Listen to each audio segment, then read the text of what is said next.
नमस्कार, welcome to career 247। मैं हूं प्रशांत धवन। नाउ इतिहास में पहली बार मुझे बोलना पड़ेगा, for the first time in history Bharat इतने बड़े स्केल पर लगातार नोटम कर रहा है, चाहे पाकिस्तान के साथ जो हमारी बॉर्डर हो, अरेबियन सी हो, और इवन नॉर्थ ईस्ट इंडिया का जो रीजन है, और इवन आप अगर सेंट्रल इंडिया में देखो तो वहां पर भी भारत युद्ध अभ्यास करेगा। उधर भी नोटम इशू कर दिया गया है। मतलब कि अब नोटम का मतलब क्या होता है? नोटम की फुल फॉर्म होती है नोटिस टू एयरमैन। इसका मतलब यह है सभी सिविल एविएशन एयरलाइंस को यह मैसेज भेज दिया गया है कि सर्टन डेट्स आएंगी आने वाले समय में।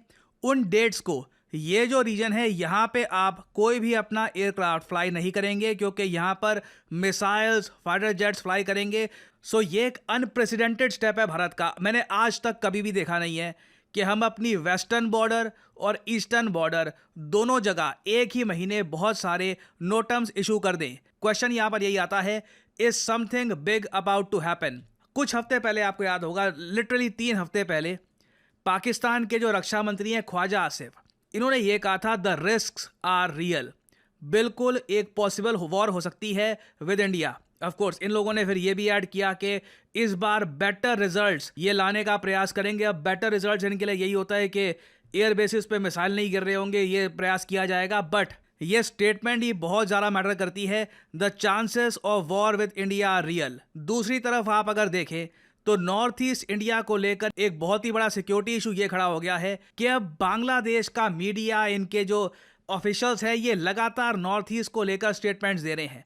और तो और रिसेंटली ये भी न्यूज़ सामने आई है कि पाकिस्तान की इंटेलिजेंस एजेंसी आईएसआई, इन लोगों ने बांग्लादेश में अपने फुटप्रिंट्स एस्टैब्लिश करने शुरू कर दिए हैं। और जब मैं कहता हूं फुटप्रिंट्स, तो लिटरली आईएसआई ने बांग्लादेश की राजधानी ढाका में अपना सेल सेटअप कर दिया है। कोशिश इन लोगों की यह है, पाकिस्तानियों की, कि ये इंडिया का जो नॉर्थ ईस्ट रीजन है इस पर ये फोकस करे, यहाँ पर प्रॉब्लम्स क्रिएट करने का प्रयास करे भारत के लिए।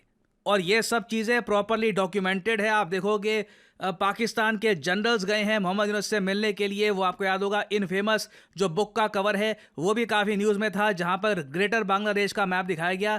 ये सब कोई कोइंसिडेंस नहीं है, कोई यहाँ पर हम लोग लिंक्स एस्टैब्लिश नहीं कर रहे। This is all happening in front of us. और कहीं ना कहीं भारत को एक प्रॉपर मैसेज भेजना है अपने नेबरहुड में कि the Indian military is ready to protect India sovereignty.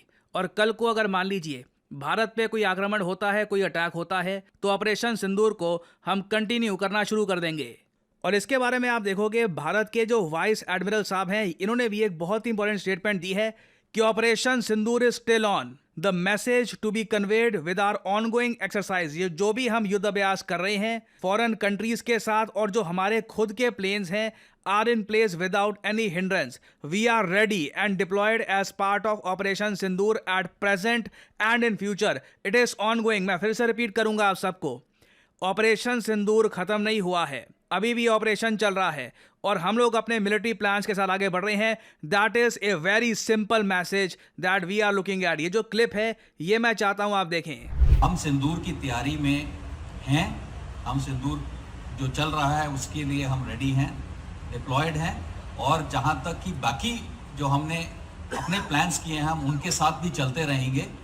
तो that is a very simple message that we are looking. Now ये वीडियो अपने आप में बहुत ही स्ट्रॉन्ग मैसेज है टू पाकिस्तान। और मुझे वैसे एक बात यही मेंशन करनी पड़ेगी, एक ऐसे टाइम में जब भारत के विभिन्न कोनों में नोटम इशू किए जा रहे हैं और साफ साफ दिख रहा है कि Indian military its upmost preparation, हम लोग बिल्कुल अलर्ट हैं, we are ready for any eventuality. कुछ इंडिया परहैप्स बड़ा भी यहाँ पर प्लान कर रहा है। पाकिस्तान का आज के समय एक प्रोपेगेंडा आईटी विंग है। ये लोग बहुत सारी जो एआई वीडियोस हैं ये बना के सर्कुलेट करते हैं। इनके नकली अकाउंट्स हैं जो बहुत बार इंडिया के जो यूट्यूब चैनल्स हैं उनके नीचे कमेंट्स भी करते हैं। तो मैं आप सबको रिक्वेस्ट करूंगा कि कभी भी कोई आर्टिफिशियली ऑल्टर्ड वीडियो पर यकीन मत करिए। फॉर एग्जांपल मैं आपको दिखाऊं, एक ट्विटर पे अकाउंट है, वेरीफाइड टिक लगा होगा, उसने पैसे देकर वेरीफाइड टिक लगा रखा होगा और उसने ये वीडियो शेयर कर दी भारत के लेफ्टिनेंट जनरल की। ये जो वीडियो अभी मैं यहाँ पर प्ले करूँगा ये फेक एआई जनरेटेड वीडियो है जहां पर ये बोलेंगे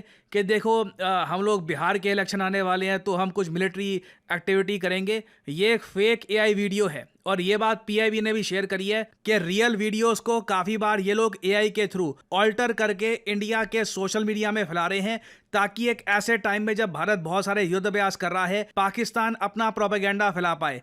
अनफॉर्चुनेटली कुछ इंडियन यूट्यूबर्स भी होते हैं जो ऐसी वीडियो फिर प्ले कर देते हैं, उनको लगता है कि व्यूज़ आएंगे। बट मैं आप सबसे रिक्वेस्ट करूंगा कि हमेशा ध्यान रखिएगा दो चीज़ों का, कि कमेंट सेक्शन में, किसी भी कमेंट सेक्शन में जो आदमी कमेंट कर रहा है, क्या वो जेन्युइनली इंडियन है या फिर उसने बस एक नाम इंडियन सा बनाकर इंडिया के अगेंस्ट कमेंट्स कर रहा है या फिर पाकिस्तान का प्रोपेगेंडा फैला रहा है। और दूसरी बात, कोई वीडियो आप देखते हैं x.com पे, फेसबुक पे, कहीं भी, क्या ये जेन्युइन वीडियो है या फिर ये एआई वाली वीडियो है? अब ये जो वीडियो है एआई वाली फेक वीडियो, ये आप देख पाओगे। Soldiers, we all know these so-called threshold exercises are being pushed for political optics to boost image for the Bihar elections. ये again this is a fake video, और जो real video है ये इधर आप देख पाओगे। Where Indian Army is following the political direction of new normal. As we have been told that today any act of terror in the country, whenever it happen, will be act of war. ये भारत का एक नया stance है। कोई भी आतंकवादी हमला भारत पे अगर होता है तो उसे हम एक्ट ऑफ वॉर मानेंगे। This is very important. ये एक न्यू नॉर्मल हम एस्टैब्लिश कर चुके हैं, मतलब कि ये चीज़ अब नॉर्मल रहेगी। ये अब एक नया स्टेटस है कि अगर आतंकवादी हमला भी होता है तो उसका जवाब भारत इस तरीके से देगा कि जैसे भारत पर वॉर डिक्लेयर कर दी गई है। So for the military of the Indian Army have to prepare for this any act which is going to happen. So for this, in Southwestern Command, we undertaken series of steps to ensure that our activities are aligned and are fully prepared to respond to the enemy if any misadventure is taken anywhere in the country. तो आज के समय जो हम युद्ध अभ्यास कर रहे हैं, ये एक तरीके से प्रेपरेशन है कि कल को कोई भी मिसएडवेंचर होता है भारत के अगेंस्ट तो उसका रेडली हम जवाब दे पाएँ, इमीडिएटली हम प्रॉपर मिलिट्री एक्शन से जवाब दे पाएँ। और जहाँ तक बात आती है नॉर्थ ईस्ट में नोटम इशू करने की, मैंने एक पैटर्न नोट किया है जो बहुत इंटरेस्टिंग है। आप साल 2020, 21, 22, 23 देखो, नॉर्थ ईस्ट में ना गिनती की 1 या 2 मिलिट्री एक्सरसाइज होती थी साल की। वो भी काफ़ी बार आप कह लीजिए हम बांग्लादेश के साथ ही कर लेते थे। साल 2020 में संप्रित नाम का एक युद्ध अभ्यास है जो हम बांग्लादेश के साथ करते हैं, ये हमने किया था मेघालय में। साल 2021 में अरुणाचल प्रदेश में हिम विजय नाम का युद्ध अभ्यास हुआ। साल 2022 में काज़-इंद, काजाख्स्तान इंडिया का युद्ध अभ्यास है, ये हुआ। साल 2023 में 2 युद्ध अभ्यास हुए, जिनमें से अगेन एक इंडिया बांग्लादेश मिलिट्री एक्सरसाइज थी। ये सब कुछ बदल गया जब से शेख हसीना को टॉपल कर दिया गया और मोहम्मद यूनुस पावर में आ गए। साल 2024 से मैं देख रहा हूं सडनली नॉर्थ ईस्ट में जो हम युद्ध अभ्यास करते हैं ना, इनका नंबर बढ़ गया है। आप देखोगे साल 2024 में शक्ति, इंडिया फ्रांस का जो युद्ध अभ्यास है शक्ति, ये हमने किया मेघालय में। इंडिया मंगोलिया का युद्ध अभ्यास नोमैडिक एलिफेंट, ये भी हमने किया मेघालय में। फिर अरुणाचल प्रदेश में एक ट्राई सर्विस मिलिट्री एक्सरसाइज हमने नवंबर 2024 में करी, पूर्वी प्रहार के नाम से। और अब आप देखो 2025 में ये जो नंबर है ना युद्ध अभ्यास का, 5 गुना बढ़ चुका है। 5 मिलिट्री एक्सरसाइजेस। अभी तो जो सितंबर तक की मैं बात कर रहा हूं, अब जो नोटम इशू किया है तो 6 आप मान लीजिए। और अभी भी ये साल खत्म हुआ नहीं है, हो सकता है कि दिसंबर तक हम नॉर्थ ईस्ट में और कुछ करें। कंप्लीटली हमने चेंज कर दिया है सब कुछ। आप देखोगे नॉर्थ ईस्ट में 2025 में इंडिया थाईलैंड का युद्ध अभ्यास हुआ। फिर प्रचंड प्रहार नाम का एक ट्राई सर्विस युद्ध अभ्यास हमने किया अरुणाचल प्रदेश में। अचूक प्रहार आर्मी आईटीबीपी का एक युद्ध अभ्यास हुआ अरुणाचल प्रदेश में। फिर युद्ध कौशल 3.0 ये अरुणाचल प्रदेश में हमने किया। फिर सियोम प्रहार, देखो जो भी ये नोटम इशू किया है ना, ये ज़्यादा न्यूज़ में इसलिए आ रहा है क्योंकि पहली बार हम वेस्टर्न और ईस्टर्न बॉर्डर दोनों जगह इकट्ठा युद्ध अभ्यास कर रहे हैं और साथ में सेंट्रल इंडिया में भी युद्ध अभ्यास कर रहे हैं। साथ में मिसाइल टेस्ट का भी बताया जा रहा है कि भारत एक मिसाइल टेस्ट भी करेगा। All of this at the same time, ये बहुत रेयर होता है। और जो हम आज के समय देख रहे हैं, ये आप कह लीजिए वॉर प्रिपेयर्डनेस के मामले में इंडिया शायद ऑपरेशन सिंदूर से पहले भी इतना प्रिपेयर्ड नहीं था जो आज के समय प्रिपेयर्ड है। That is why everyone is saying कि क्या कुछ बड़ा होने वाला है, या फिर इंडिया एक मैसेज सेंड कर रहा है अपने नेबरहुड को कि कोई मिसएडवेंचर मत करना, इंडियन आर्मी इज रेडी। तो इस टॉपिक से रिलेटेड देखिए अभी बहुत सी डेवलपमेंट्स होंगी, बहुत सी न्यूज़ सामने आएगी, मैं आपके लिए अपडेटेड वीडियोस लाता रहूंगा। फाइनली यहाँ पे आप लोगों से मैं एक सवाल पूछूंगा कि वो कौन सा देश है जिसने रिसेंटली एक nuclear powered under water drone launch किया है जिसका नाम है पोसाइडन। ये है यहाँ पे आपकी options, China, US, south Korea या फिर रशिया। कमेंट सेक्शन में करिए उत्तर, जो लोग देंगे सही आंसर उनकी कमेंट को मैं दे दूंगा हार्ट, ताकि बाकी लोग समझ पाएं कि सही उत्तर क्या है। और फाइनली इस वीडियो में कोई ऐड नहीं है, इस वीडियो में मैं एक टेस्टिमोनियल आपके साथ शेयर करना चाहता हूं। कई लोग हैं जिन्होंने करियर 247 के कोर्सेज किए हैं and that has helped them a lot in their career. तो जो उनके एक्सपीरियंसेस हैं वो मैं आपके साथ शेयर करना चाहूँगा। इनमें से एक टेस्टिमोनियल ये आपके सामने है। Hi, myself Dr. M. Bandhavya. I completed PhD in Agriculture Extension. After completion of agriculture, I want to do agri-business. So I have my ideas to start a startup, but I don't have any particular idea where to start. I used to see Prashant Dhawan sir's videos. Then I saw a advertisement about generative AI course.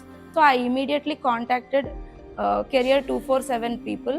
Then I asked only simple question: can any person who don't have any software knowledge or who don't know any other tools, can they do this course? Will it be useful for them? In the initial class itself, I interacted with the Career 247 people where they explained about the program, and I also have another doubt, like it will be like all other online courses where somebody will be teaching and everybody will sit silent and no practical thing. But after joining, I realized that half of the session will ma'am is teaching and the remaining half used to practice.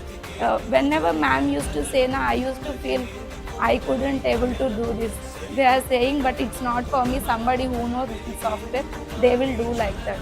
But by the end of the course, I did a website, so I felt very happy.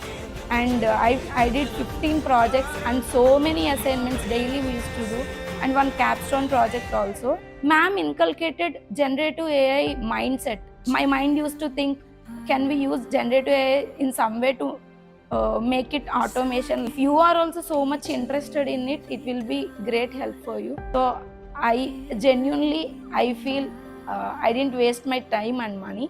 So thank you, Career 247.